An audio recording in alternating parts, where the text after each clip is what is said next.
രാവിലെ ഭയങ്കരമായിട്ട് വണ്ടി ഭയങ്കര ചാട്ടം ചാടിച്ചിട്ടാണ് ഞാൻ ഉറക്കത്തുനിന്ന് നീക്കുന്നത് കേട്ടോ. അപ്പോൾ പുറത്തേക്ക് നോക്കിയപ്പോൾ ഒരു റോഡ് ഫുള്ള് കംപ്ലീറ്റ് ആകാത്ത റോഡ് പണി നടക്കുന്ന അങ്ങനത്തെ ഒരു ഏരിയ കൂടെയാണ് വണ്ടി ഇപ്പോൾ പോകുന്നത് കേട്ടോ. നമ്മുടെ സിങ് ഉറക്ക ക്ഷീണം കൊണ്ട് ഇങ്ങനെ ഡ്രൈവ് ചെയ്യുന്നുണ്ട് ചെറിയൊരു പാട്ടും വെച്ചിട്ട്. പിന്നെ ഒരു അരമണിക്കൂർ ഇതുപോലെ പണി നടക്കുന്ന റോഡ് കൂടി തന്നെയാണ് നമ്മൾ പോയിരുന്നത്. പിന്നെ ഒരു ഹൈവേ കിട്ടിയപ്പോൾ വണ്ടി പാർക്ക് ചെയ്തപ്പോൾ ഞാൻ മെല്ലെ ക്യാമറ എടുത്ത് വ്ളോഗ് സ്റ്റാർട്ട് ചെയ്തു. ഓക്കെ, അങ്ങനെ ട്രിപ്പിൻ്റെ 3-ാം ദിവസം നമ്മളിപ്പോൾ മോർണിംഗ്. ഇപ്പോൾ നമ്മളുള്ളത് കേടിലാണ്, മഹാരാഷ്ട്ര കേട്. ചെക്ക് പോസ്റ്റ് ഇത് അവിടെ കാണുന്നു. ചെക്ക് പോസ്റ്റ് അല്ല, ടോൾ ഗേറ്റ്. ഇന്നലെ സ്റ്റേയും കാര്യങ്ങളൊക്കെ, സെക്കൻഡ് ഡേ സ്റ്റേയും കാര്യങ്ങളൊക്കെ ലോറി തന്നെ ആയിരുന്നു, ട്രക്കിൽ തന്നെ ആയിരുന്നു. ഒരാളെ വണ്ടിയിലാണ്. ഇതാ ടയറൊക്കെ ചെക്ക് ചെയ്തുകൊണ്ടിരിക്കുകയാണ്. By കൈസേ tyre കൈസേ അച്ഛേ?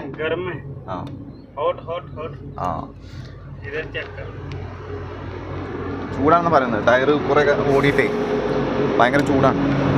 അപ്പോൾ ഇന്നലെ വേറെ കുഴപ്പമൊന്നും ഉണ്ടായില്ല. പുള്ളി നൈസാണ്. പുള്ളി നമുക്ക് ഫുഡും കാര്യങ്ങളൊക്കെ വാങ്ങി തന്നു. അതുപോലെ തന്നെ പുതിയ കാര്യങ്ങൾ ട്രൈ ചെയ്യാൻ പറ്റിയെന്നുള്ളതാണ്. എന്തോ പാല് കൊണ്ട് ഉണ്ടാക്കുന്ന എന്തോ സംഭവം ഇന്നലെ റൊട്ടിയൊക്കെ ഉണ്ടായിരുന്നു. ദൂത് ഉപയോഗിച്ചാണ് ഉണ്ടാക്കണമെന്നാണ് പറഞ്ഞത്. നല്ല ടേസ്റ്റ് ഉണ്ട് സംഭവം, നല്ല കിടിലാണ്. ഇനി ഫോട്ടോ ഷെയർ ചെയ്യാം. ഇപ്പോൾ ഇതാ ഹൈവേ എടുക്കുന്ന ഇത് വഴിയാണ് നമ്മളിപ്പോൾ വന്നത്. കാർമേ കണ്ട് മഴക്കുള്ള സാധ്യത ഉണ്ട് തോന്നുന്നു കേട്ടോ. പിന്നെ ഇന്നലെ നൈറ്റ് ചെറിയ പണി കിട്ടി. നമുക്കെല്ലാം വണ്ടിക്കാണ് കിട്ടിയത്. ടയർ ചെറുതായിട്ടൊന്ന് പഞ്ചറായി. അപ്പോൾ പിന്നെ നമ്മൾ എടുത്തുള്ള പമ്പിൽ കയറ്റിയപ്പോൾ അവർ ടയർ പഞ്ചർ റെഡിയാക്കി തരാമെന്ന് നൈറ്റ് ചെന്നപ്പോൾ പറഞ്ഞില്ല. അങ്ങനെ ചെറിയ പണി കിട്ടി. എന്നിട്ട് നമ്മൾ തന്നെ ടയർ ജസ്റ്റ് അഡ്ജസ്റ്റ് ചെയ്ത് ഉള്ളിക്കിട്ട്, പിന്നെ പഞ്ചറായ ടയർ ഉള്ളിക്കിട്ടിട്ട് അങ്ങനെ കുറച്ച് നേരം ട്രാവൽ ചെയ്തു. അതിനുശേഷം മൂപ്പരാൾ വേറൊരു സ്ഥലത്തെത്തിയപ്പോൾ പഞ്ചർ ഒട്ടിച്ചു, റെഡിയാക്കിയിട്ടുണ്ട്. റോഡ് ഭയങ്കര മോശമായിരുന്നു കേട്ടോ അല്ലേ, ഇങ്ങോട്ട് വരുന്ന റോഡ്. പുള്ളി മുഖമൊക്കെ വാഷ് ചെയ്യുന്നുണ്ട്. ഫേസ് വാഷ് ഒക്കെ കഴിഞ്ഞപ്പോൾ ഇതാ എടുക്കാൻ നിൽക്കുകയാണ്. അവിടെ വേറെ ലോറി ഇതാ സ്റ്റാർട്ടാക്കുന്നത്.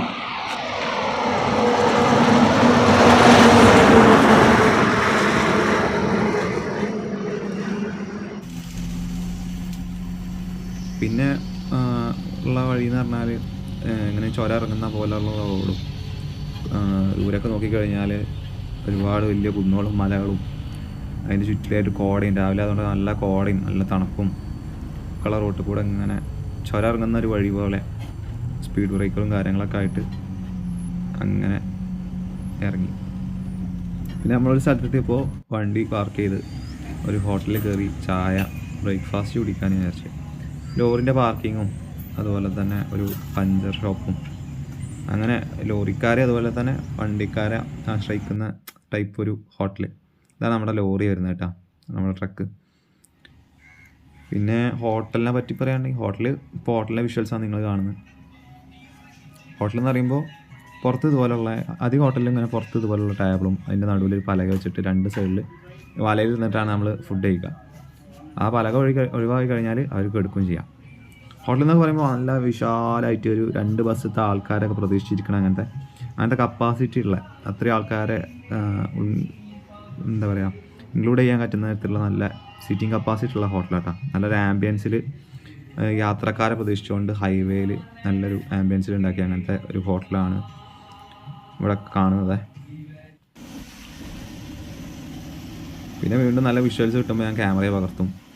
അങ്ങനത്തെ നല്ല മലകളും അതുപോലെ തന്നെ കോട അങ്ങനത്തെ കാണുമ്പോൾ ഒക്കെ ഞാൻ ക്യാമറയെ പകർത്തി പിന്നെ പുള്ളീനോട് എന്തെങ്കിലും സംസാരിച്ച് അങ്ങനെ ടൈം കളഞ്ഞ് ഈ ചോരമൊക്കെ ഇറങ്ങുമ്പോൾ മെല്ലനെ പോകുന്നതുകൊണ്ട് അങ്ങനെ. പിന്നെ അങ്ങനെ കുറേ വിട്ട് കഴിഞ്ഞപ്പോൾ പിന്നെ നമ്മൾ ചെറിയ ടൗൺ ഏരിയ അല്ലാണ്ട് ഈ ഗ്രാമങ്ങൾ അങ്ങനത്തെ ചെറിയ ഈ ടൗൺ ഏരിയയിലേക്കൊക്കെ എത്തി. അവിടെ എന്ന് പറയുമ്പോൾ ഈ ചുരം ഇറങ്ങുന്നതിനേക്കാൾ ബുദ്ധിമുട്ടാണ് അവിടെ. ചെറിയ മാർക്കറ്റ് ഏരിയയും അതുപോലെ തന്നെ ഈ പണിക്ക് പോകുന്നവരൊക്കെ രാവിലെ ആയതുകൊണ്ട് ഭയങ്കര തിരക്കും നല്ല ബ്ലോക്കും. 2 സൈഡിലും കടകളിലേക്ക് സാധനം വാങ്ങാൻ വരുന്നവരും ഒരു എന്താ പറയുക വാഹനങ്ങൾ പാർക്ക് ചെയ്യുന്നതായാലും ഒക്കെ ഒരു തീരെ ഒരു അലങ്കോല രൂപത്തിൽ കിടക്കുന്ന അങ്ങനത്തെ ടൗണുകളുണ്ടാവുമല്ലോ, അതിൻ്റെ ഇടയിൽ കൂടെ വലിയ വലിയ ലോറികൾ മുംബൈയിൽ നിന്ന് ഇപ്പോൾ ഗോവയ്ക്കാണെങ്കിലും അങ്ങനെയൊക്കെ പോകുന്ന ലോറികൾ വലിയ വലിയ നമ്മുടെ ലോറികളെ പോലത്തെ അങ്ങനത്തെ ലോറികളൊക്കെ പാസ് ചെയ്യുന്നുണ്ട്. പിന്നെ ഇപ്പോൾ 2 സൈഡിലും കടകളാണുള്ളത്. അതിൻ്റെ ഇടയിൽ കൂടെ ബൈക്കുകാർ പോകുന്നുണ്ട്. അങ്ങനത്തെ ഒരു നല്ല ട്രാഫിക്കുള്ള ഏരിയയിലാണ് അങ്ങനെ നമ്മൾ പോകുന്നത് കേട്ടോ. ഇവിടെ നിന്നൊക്കെ മെല്ലനെ ന്യൂട്രൽ, ഒന്നില്ലെങ്കിൽ ഫസ്റ്റ് ഗിയർ അല്ലെങ്കിൽ സെക്കൻഡ് ഗിയർ, ക്ലച്ച് ഇങ്ങനെ വിട്ട് മെല്ലനെ ഇങ്ങനെ പോകുന്ന ടൈപ്പിലാണ് സിംഗ് വണ്ടി ഓടിക്കുന്നത്. ഇവരൊക്കെ ശരിക്കും സമ്മതിക്കണം കേട്ടോ, ഈ നാഷണൽ പെർമിറ്റിൽ ഓടുന്ന ലോറിക്കാരൊക്കെ. കാരണം ഇവർ ഇങ്ങനത്തെ സാഹചര്യങ്ങളിലൂടെ ഏത് റോഡ് കിട്ടിയാലും നല്ല കെയറായിട്ട് ഇവർ വണ്ടി തട്ടാതെ കൊണ്ടു നടക്കുന്നുണ്ട്. അതിനിടയ്ക്ക് എന്നോട് സിംഗ് വണ്ടി ഓടിക്കണമെന്ന് ചോദിച്ചിരുന്നു കേട്ടോ. അപ്പോൾ ഞാൻ എൻ്റെ റിസ്കിൽ വണ്ടി എടുത്താൽ ഇപ്പോൾ പുള്ളിനെക്കാരം അതിന് എന്താ പറയുക, പുള്ളിക്കാനേക്കാരെ കുഴപ്പം വരും. അപ്പോൾ ഞാൻ വേണ്ടാന്ന് പറഞ്ഞു. നമ്മളൊക്കെ അഥവാ വണ്ടി തട്ട് അല്ലാന്നുണ്ടെങ്കിൽ എന്തായാലും കാഷ്വാലിറ്റീസ് സംഭവിച്ചാൽ അവർക്ക് തന്നെയാണ് ബുദ്ധിമുട്ടാവുക. ഇവരൊക്കെ ശരിക്കും സമ്മതിക്കണം എന്ന് പറഞ്ഞാൽ ശരിക്കും സമ്മതിക്കണം. കാരണം നല്ല ട്രാഫിക്കും അതുപോലെ തന്നെ ആൾക്കാരും മുക്കി നടക്കും. വലിയ ലോറിയല്ല ഹാൻഡിൽ ചെയ്യുന്നത്. കാറോ അല്ലാന്നുണ്ടെങ്കിൽ ബൈക്കോ ആണെന്നുണ്ടെങ്കിൽ നമുക്ക് എത്രത്തോളം ബുദ്ധിമുട്ടുണ്ടാവും നമുക്കറിയാം. പക്ഷേ ഈ ലോറിയൊക്കെ ഓടിക്കുക എന്ന് പറയുമ്പോൾ, എന്നിട്ടും സിംഗ് ഈ വണ്ടികൾ മുമ്പേക്ക് വരുമ്പോഴും അല്ലാന്നുണ്ടെങ്കിൽ ആൾക്കാർ മുമ്പ് ചാടുമ്പോഴൊക്കെ ഹോണൊന്നും അധികം അടിക്കുന്നില്ല. അവരൊക്കെ ഹാൻഡിൽ ചെയ്ത് അങ്ങനെ ഒഴിവാക്കി വിടുന്ന ടൈപ്പിലാണ് പുള്ളിയുടെ ഒരു ഡ്രൈവിങ് കേട്ടോ. അധികം ടെൻഷനാണെങ്കിലും ഒന്നും കൊടുക്കാതെ നല്ലൊരു സ്മൂത്ത് ഡ്രൈവിംഗ് ആണ് സിംഗ് ചെയ്യുന്നത്. ഇത് അവിടുത്തെ ഒരു ബസ് സ്റ്റാൻഡാണ് കേട്ടോ. ബസ് സ്റ്റാൻഡൊക്കെ നമ്മുടെ നാട്ടിലെ ബസ് സ്റ്റാൻഡ് വെച്ച് നോക്കുമ്പോൾ തമിഴ്നാട്ടിലുള്ള പോലെയൊക്കെ ഒരു അങ്ങനത്തെ ഒരു ടൈപ്പ്. നമ്മൾ തമിഴ്നാട്ടിൻ്റെ ഹൈവേ കൂടെ അല്ലാതെ ഓരോ ടൗണിൽ കൂടെ ഒക്കെ അങ്ങനെ പോകാമെന്നുണ്ടെങ്കിൽ ഈ ടൈപ്പിലുള്ള എന്താ പറയുക, ഇതിനേക്കാൾ റഷ് കുറഞ്ഞ അങ്ങനത്തെ ഒക്കെ ഒരു ടൗണാണ് ഇപ്പോൾ നമ്മളിപ്പോൾ ഇങ്ങനെ കടന്നു പോകുന്നത് കേട്ടോ.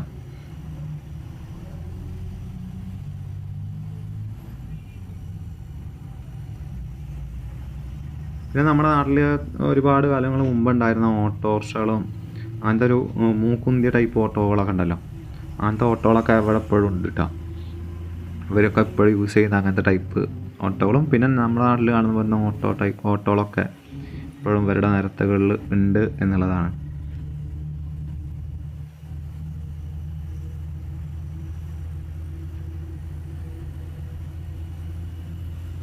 ഓക്കെ, നമ്മളിപ്പോൾ ബൽവീർ സിംഗിൻ്റെ ഒപ്പം തന്നെയാണ്.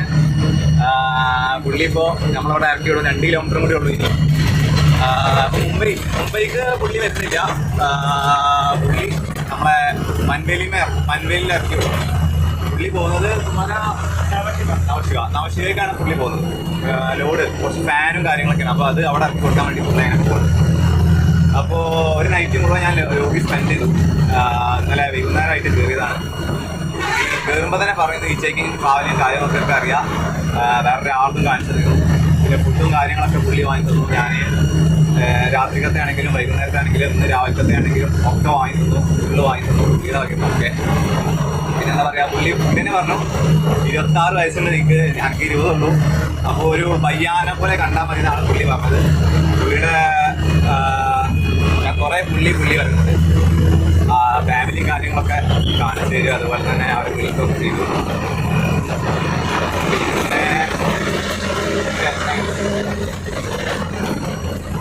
പുള്ളിക്കാരൻ്റെ കയ്യിലൊരു സാധനം ഉണ്ട് കേട്ടോ. ഞാൻ കട ഓക്കെ. അപ്പോൾ നമ്മൾ ചെറുപ്പായി പറയാറായിരുന്നു ഈ 1 കിലോമീറ്റർ ഉണ്ടാവുള്ളൂ. ഓക്കെ, അപ്പോൾ നമ്മുടെ ബൽവീർ സിംഗ് നമ്മളിവിടെ ഇറക്കി വിട്ടിട്ടുണ്ട് കേട്ടോ. ഞാനിപ്പോൾ അത് ഒരു ജംഗ്ഷനിലാണ്. ലോറി പോയി കഴിഞ്ഞാൽ കാണാം. അപ്പോൾ അത് അതാ ബാക്കിൽ പാലും എന്തൊക്കെ ആയിട്ട് ഇവിടെ ജംഗ്ഷനാണ് വരുന്നത്. നമ്മുടെ ബൽവീർ സിംഗ് നമ്മളെ ഇറക്കി വിട്ടുള്ളതാ ആ ഒരു ഭാഗത്തായിട്ടായിരുന്നു. അവിടെ വെയിലാണ്, ഭയങ്കര വെയിലാണ് ഇവിടെ. ഞാൻ ഇവിടെ എത്തിയപ്പോൾ തന്നെ ഭയങ്കര ചൂട്. അപ്പോൾ നമുക്കിനി മുംബൈക്ക് വരുന്ന 36 കിലോമീറ്ററോ എന്താണ് ഉള്ളത്. നമുക്ക് പോയി നോക്കാം. ഈ സൈഡിലേക്കാണ് മുംബൈ എന്നാണ് പറയുന്നത്. പൂനെ ആ സൈഡിലേക്കാണ്, എൻ്റെ വലത്തെ സൈഡിലേക്ക്. അപ്പോൾ ഞാനിവിടെ കുറച്ച് ഒരു ദിവസം കൊണ്ട് സ്പെൻഡ് ചെയ്യാൻ നോക്കട്ടെ. ഒന്നും കിട്ടാന്നുണ്ടെങ്കിൽ സ്പെൻഡ് ചെയ്യാം. ഓക്കെ, അങ്ങനെ ഞാൻ ലിഫ്റ്റ് അടിച്ച് എന്താണ് അടുത്ത് കാണാനുള്ളത്, മുംബൈയിലെ മെയിൻ അട്രാക്ഷൻസ് എന്തൊക്കെയാണ് നോക്കിയപ്പോൾ ഹാജി അലി ദർഗ എന്ന് പറഞ്ഞിട്ട് ഒരു ദർഗ ഷെരീഫ് അവിടെ ഉണ്ട്. അപ്പോൾ അങ്ങോട്ട് പോകാമെന്ന് വിചാരിച്ചു. ഇപ്പോൾ അവിടുത്തെ വിഷ്വൽസാണ് ഇപ്പോൾ അവിടുത്തെ കാണുന്നത് കേട്ടോ. അവിടെ റിലീജിയൻ്റെ മതപരമായ വിശ്വാസ പ്രകാരമൊക്കെ ആയിട്ട് പലരും അവിടെ സന്ദർശിക്കാനും അങ്ങനെയൊക്കെ വരുന്നുണ്ട്. അവിടെ വന്ന് വീഡിയോ എടുക്കാൻ പാടില്ല തോന്നുന്നു. എന്നോട് ഇപ്പോൾ ഒരാൾ വീഡിയോ അതിൽ പറയുന്നുണ്ടല്ലേ, വീഡിയോ എടുക്കരുത്. അവിടെ അവരുടെ എന്താ പറയുക, കുറച്ച് സംഗീതവും അങ്ങനത്തെ കാര്യങ്ങളൊക്കെ നടക്കുന്നുണ്ട്. സൂഫി വര്യന്മാർ അങ്ങനത്തെ സംഭവം ഉണ്ടല്ലോ, അതൊക്കെ ഒന്നും കൂടുതൽ ക്യാപ്ചർ ചെയ്യാൻ കഴിഞ്ഞില്ല. മുംബൈയിൽ ലിഫ്റ്റ് കിട്ടുക എന്ന് പറഞ്ഞാൽ ഭയങ്കര പണിയുള്ള കാര്യം കേട്ടോ. അങ്ങനെ അവിടുന്ന് ആചാര്യ ദർഗയിൽ നിന്ന് ഇറങ്ങി പിന്നെ ലിഫ്റ്റ് കിട്ടാനാണെങ്കിൽ ഭയങ്കര പണി. ആരും നിർത്തുന്നില്ല. ബൈക്കിന് കൈ കാട്ടുന്നുണ്ടെങ്കിൽ ബൈക്ക് ചെറിയ ഡിസ്റ്റൻസിലേക്കാരും പോകുന്നുണ്ടാവുക, അല്ലാന്നുണ്ടെങ്കിൽ അവർ ഉള്ളേരിയയിലേക്കായിരിക്കും പോകുന്നുണ്ടാവുക, അല്ലെങ്കിൽ അവർ ഓഫീസിൻ്റെ ആവശ്യങ്ങൾക്കായി ഓടുന്നവരായിരിക്കും, അല്ലാന്നുണ്ടെങ്കിൽ ഡെലിവറി ബോയ്സ് ആയിരിക്കും. മൊത്തം റഷ്. അതായത് ഒരാളും കുറേ ദൂരത്ത് ഓടുക, അല്ലാണ്ടെങ്കിൽ നമ്മൾ പോണ റൂട്ടിൽ ഓടുക, അല്ലാണ്ട് നിർത്തുക, അങ്ങനെ ഒന്നും ചെയ്യുന്നില്ല. കാരണം അത് സിറ്റിൻ്റെ റഷായിട്ട് പണിയെടുക്കുക, ജീവിക്കുക എന്നുള്ള മെൻറ്റാലിറ്റിയിൽ വരുന്ന അവരുടേതായ തിരക്കിൽ ഓടുന്നവരാണ്. അങ്ങനെ ഞാൻ എന്താണ് ലിഫ്റ്റ് അടിച്ച് പോകുമ്പോൾ ലിഫ്റ്റ് അടിച്ച് കിട്ടാൻ കുറേ നടന്ന് ഒരു 5-6 കിലോമീറ്ററോളം നടന്നിട്ടുണ്ടാവും വെറുതെ ഇങ്ങനെ ഉള്ള ഏരിയ കൂടെ. അങ്ങനെ നടന്ന് പോകുമ്പോൾ ലിഫ്റ്റ് ചോദിക്കുമ്പോൾ അവിടെ ബൈക്ക് കടത്തി വിടാത്തൊരു പാലായിരുന്നു. അവിടെ അങ്ങനെ ലിഫ്റ്റ് ചോദിച്ച് നിൽക്കുമ്പോൾ ഇപ്പോൾ ഈ മുമ്പിൽ നടക്കുന്ന ഇത് പപ്പുബായി ആണ് മുമ്പിൽ നടക്കുന്നത്. ആ പപ്പുബായി വണ്ടി നിർത്തിയതിന് ശേഷം എന്നോട് ചോദിച്ചു അങ്ങനെ ലിഫ്റ്റ് വന്നു. അപ്പോൾ ഞാൻ പറഞ്ഞു ഡൽഹിക്ക് പോകാമെന്നാണ് പറഞ്ഞത്. അങ്ങനെ കാശ്മീർ ഇങ്ങനെ കറങ്ങാമെന്ന് വിചാരിച്ചിട്ടാണ്. അപ്പോൾ എങ്ങനെ ആയാലും വൈകുന്നേരത്തിന് മുമ്പ് എനിക്ക് സിറ്റി ഏരിയ കടന്നാൽ വില്ലേജ് പോയിട്ട് ടെൻ്റ് അടിക്കുക, അല്ലാണ്ട് ഇവിടെ അവിടുത്തെ പെട്രോൾ പമ്പിൽ ടെൻ്റ് അടിക്കാൻ നോക്കിയപ്പോൾ പെട്രോൾ പമ്പൊക്കെ നല്ല റഷുള്ള ഏരിയ അല്ലേ, അപ്പോൾ അവിടെ ചിലപ്പോൾ അവർ സമ്മതിച്ചോളണമെന്നില്ല സിറ്റി ഏരിയ ആകുമ്പോൾ. അങ്ങനെ പറഞ്ഞപ്പോൾ പുള്ളി പറഞ്ഞ് എന്നോട് എന്നാൽ എൻ്റെ കൂടെ പോരെ, വീട്ടിലേക്ക് പോരെ, ഞാൻ ഒരു ദിവസം അവിടെ നിന്നോ, എന്നിട്ട് നാളെ പോകാമല്ലോ. പിന്നെ സ്ലം ഏരിയയിലാണ് പുള്ളിയുടെ വീട്. അപ്പോൾ എനിക്ക് അങ്ങനത്തെ കാണും ചെയ്യുക, അങ്ങനത്തെ ഇഷ്ടമല്ലേ, അങ്ങനത്തെ ഇഷ്ടമൊക്കെ ആണെങ്കിൽ എൻ്റെ കൂടെ പോരെ. അങ്ങനെ പറഞ്ഞിട്ട് ഇന്നിപ്പോൾ വീട്ടിൽ കൊണ്ടുപോകാണ് കേട്ടോ. ഇപ്പോൾ ഞാനുള്ളത് മുംബൈയിലെ മലാഡ് എന്ന് പറയുന്ന ഏരിയയിലാട്ടോ. മലാഡ് എന്ന് പറയുന്ന ഏരിയയിലാണ് ഞാനിപ്പോൾ നടന്നുകൊണ്ടിരിക്കുന്നത്. പുള്ളിയുടെ വീടൊക്കെ വരുന്നത് ഈ മലാഡ് പറയുന്ന ഏരിയയിലാണ്. ഇവിടെയൊക്കെ അപ്പുറത്തും പുറത്തും ഫ്ലാറ്റും കാര്യങ്ങളും വലിയ അമ്പരചുംബങ്ങളായിട്ട് ബിൽഡിങ്സും, പിന്നെ അതുപോലെ തന്നെ നമ്മുടെ വേറെ സൈഡിലാണെന്നുണ്ടെങ്കിൽ ചെറിയ ചെറിയ ഷോപ്പുകളും അങ്ങനെയൊക്കെ. അങ്ങനെ പോകുന്നതിൻ്റെ ഇടയ്ക്ക് എനിക്ക് പുള്ളി ഫുഡ് വാങ്ങി തന്നിട്ടാണ്. ഈ ഇങ്ങനെ വഴിയിൽ തട്ടുകട അങ്ങനത്തെ നടത്തുന്നവരുണ്ടാവല്ലോ, അവരെ കയ്യിൽ നിന്ന് എനിക്ക് ദോശ വാങ്ങി തന്ന്. ഞാനാണെങ്കിൽ ഉച്ചക്കൊന്നും കഴിച്ചിട്ടും ഉണ്ടായിരുന്നില്ല. ഇവിടെ എത്തിയതിന് ശേഷം ഫുഡ് നോക്കിയപ്പോൾ നമ്മുടെ നാട്ടിലത്തെ ഫുഡിനാണെങ്കിൽ നല്ല റേറ്റും ഉണ്ട്, ഇവിടുത്തെ ഫുഡിനാണെങ്കിൽ എനിക്ക് കഴിക്കാനും പറ്റണില്ല. ടേസ്റ്റ് കൊണ്ട് കഴിച്ചിട്ട് ഒരു എന്താ പറയുക, വയറ് നിറയാത്ത മാതിരി. പിന്നെ ഞാൻ ഇവിടുത്തെ ഫുഡ് കഴിച്ചു നോക്കി, അപ്പോൾ തീരെ ഒരു ടേസ്റ്റ് ഇല്ലാതെ, സാമ്പാറാണെങ്കിലും ചട്നി ആണെങ്കിലും ഒരു രസമല്ല. പിന്നെ അന്നത്തെ സാധനങ്ങൾ വാങ്ങിപ്പോകുന്ന ആൾക്കാരും അങ്ങനത്തെ ചെറുകിട കച്ചവടക്കാരൊക്കെ തെരുവിൻ്റെ ആ സൈഡിലും 2 സൈഡിലായിട്ടുണ്ട് കേട്ടോ. ഇതൊക്കെ ഈ പപ്പുബായി വീട്ടിലേക്ക് നടക്കുന്ന സ്ഥിരം വഴി കേട്ടോ. പപ്പുബായുടെ ജോലി എന്ന് പറഞ്ഞാൽ ഒരു ഡ്രൈവറായിട്ട് എന്നെ ആദ്യം ഒരു ഫ്ലാറ്റ് കൊണ്ടുപോയി അവിടുത്തെ ഒരാൾക്ക് വേണ്ടി വണ്ടി ഓടിക്കാമെന്നാണ് പറഞ്ഞത്. പുള്ളിയുടെ ഡ്യൂട്ടി കഴിഞ്ഞതിന് ശേഷം ദിവസം പുള്ളി വീട്ടിലേക്ക് പോകുന്ന വഴിയാണ് നമ്മൾ പോയിക്കൊണ്ടിരിക്കുന്നത്. ഒരു 2 കിലോമീറ്റർ അല്ലെങ്കിൽ 1.5 കിലോമീറ്ററിൻ്റെ അടുത്ത് നടക്കാനുണ്ട് കേട്ടോ മൂപ്പരാളെ വീട്ടിലേക്ക്.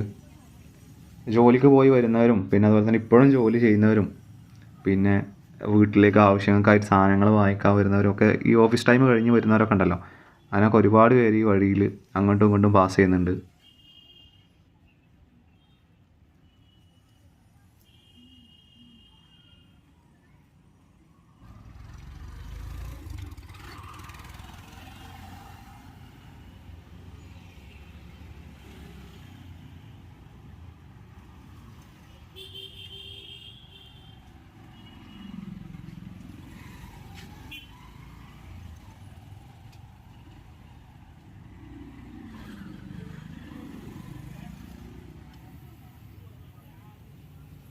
അങ്ങനെ ഒരുപാട് ഒരു 1 കിലോമീറ്റർ നടന്നതിന് ശേഷം പുള്ളിക്കാരൻ്റെ വീടെത്തി. ഇതാണ് അവരുടെ വീട് വരുന്നത് കേട്ടോ. ഇവിടെ ചെരുപ്പൊക്കെ പോയിട്ടിട്ടുണ്ട്. പിന്നെ ഇതവിടെ കുട്ടിയാട്ടോ, സെയ് എന്ന് പറയും, സെയ്ന്നാണ് പേര്. പിന്നെ ഇവിടുത്തെ റൂം എന്നൊക്കെ പറയുന്നത് സൗകര്യം കണ്ടോളൂ. പപ്പുബായി, മൂപ്പരാളുടെ പേര് പപ്പു എന്നാണ്. ഞങ്ങൾക്ക് ലിഫ്റ്റ് തന്നപ്പോൾ കാര്യങ്ങളൊക്കെ പറഞ്ഞു. ഞാൻ ഡൽഹിക്കാണ് പോണതെന്ന് പറഞ്ഞപ്പോൾ ഒരാൾ പറഞ്ഞു എൻ്റെ വീട്ടിൽ നിൽക്കുക ഡേഞ്ചർ അല്ലേ, മറ്റേ ഡൽഹിക്ക് പോകുന്നത് കുറേ കിലോമീറ്ററും കാര്യങ്ങളൊക്കെ ഉണ്ടല്ലോ, അപ്പോൾ ട്രക്കിൽ സ്റ്റേ ചെയ്യേണ്ടെന്ന് പറഞ്ഞിട്ട് അങ്ങനെ കൂടുതലാണ്. ഞാനും പറഞ്ഞു പോകും അങ്ങനെ എൻ്റെ റിസ്ക്കും കാര്യങ്ങളൊക്കെ പറഞ്ഞു. അപ്പോൾ ഒരു വീട് വന്നിട്ട് കണ്ടോളി. ഇത് ഫസ്റ്റത്തെ റൂം. ഇതിൽ ഒക്കെ വരുന്നുണ്ട്. ഇവിടെ കലണ്ടർ, ഇവിടെ ഉണക്കാനിട്ടത്, ഇവിടെ മുകളിൽ ഫാനുണ്ട്, അവിടെ മറ്റേ മുളക് പൊടി അങ്ങനത്തെ സാധനങ്ങൾ, പാത്രങ്ങളൊക്കെ, പിന്നെ അവരുടെ 2 ദൈവങ്ങളെ അങ്ങനത്തെ അവർ ആരാധിക്കുന്ന കുറച്ച് ഫോട്ടോസും കാര്യങ്ങളും ഇഷ്ടപ്പെടുന്നു. പിന്നെ ഡ്രസ്സ് മടക്കി വെക്കാനുള്ളത്, പിന്നെ അൽമാറ, പിന്നെ അവിടുത്തെ എണ്ണ കാര്യങ്ങൾ, പിന്നെ കുട്ടികൾക്ക് എടുക്കാനുള്ള തൊട്ടിൽ. ഇവിടെയാണ് അവർ ഉറങ്ങാൻ തോന്നുന്നത്. നമ്മളെ ലഗേജ് അതവിടെ ഇരിക്കുന്നുണ്ട്. ഇവന് 4ാം ക്ലാസ്സിലാണ് പഠിക്കുന്നത്. ഉസ്കാ നാം ക്യാ? ഇഗ്നേഷ്. ഇവിടെ ഇതാ ചേച്ചി നമുക്ക് വേണ്ടിയിട്ട് റൊട്ടി ഉണ്ടാക്കുന്നുണ്ട്. ഇത് ഉസ്കാ മാമേ तुम्हारा नाम बोलो. हेमाली. और उसका അന്ന. ഓക്കെ, ഇവിടെയാണ് അവർ കുളിക്കാനുള്ള ബാത്റൂമും കാര്യങ്ങളൊക്കെ വരുന്നത്. ഞാൻ വന്നപ്പോൾ ഒന്ന് ഫ്രഷായി. ഇവർ വെള്ളവും കാര്യങ്ങളൊക്കെ കുടിച്ചൊക്കെയാണ് ചെയ്യുന്നത്. ഇങ്ങനെ 2 റൂം വരുന്നത്, അടുക്കളയും അതുപോലെ തന്നെ ബാത്റൂമും ഒരേ റൂം തന്നെയാണ്. ആകെ 2 റൂമാണുള്ളത്. പിന്നെ മോൾക്കുണ്ട്, മോൾക്ക് ഇതാ കോണി ഇങ്ങനെ കയറി പോകുന്നുണ്ട്. മോൾക്ക് ഞാൻ കയറി പോയി നോക്കിയിട്ടില്ല. അവിടെ ചേച്ചിയുടെ ഭർത്താവുണ്ട്. ഓക്കെ, അവരുടെ സൈമോട് വന്ന് നോക്കുന്നുണ്ട്.